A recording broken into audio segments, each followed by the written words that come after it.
Okay, here I've set up a pretty simple drum beat with a 80s dance pad that's very uneventful.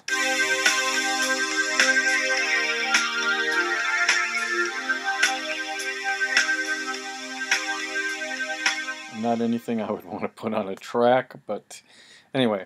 Give you another, we talked about vocoding and using a vocal to manipulate things. Now I'm going to use a drum. So in this case I want to put my vocoder on the 80s synth pad because that's what I want to affect. So I'm going to go down to the Evoc 20 and click on it and open it up. In this case I'm using the track oscillator, the Evoc 20 track oscillator. So again, when we set this up as a side chain, so the analysis has to be the drum track, so I'm selecting side chain instead of track. And then up here I'm selecting side chain audio 1, which was my drum set 01. Okay. We've already been through this with the vocal thing, so pretty much the same steps. Now in this case I'm going to mute the drum track from the track window because you don't want to hear the drum track, you want to hear the synth track being affected by the drum track, and you can't mute it with the mute tool. Remember, don't use the mute tool because the Evoc 20 has to be looking for that. So in this case I've selected 8 bands across the spectrum because you don't need that many bands. You need more bands when you're doing a vocal track because you're dealing with a lot more words and enunciations and syllables and everything else. Here you're not going to need that so much because the drums don't contain any of that. So here it is playing bypass. You've already heard it.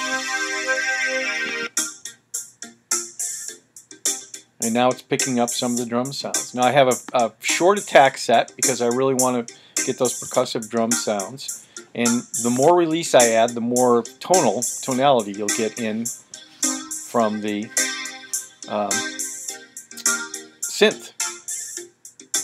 Shorter the release, the less tonality.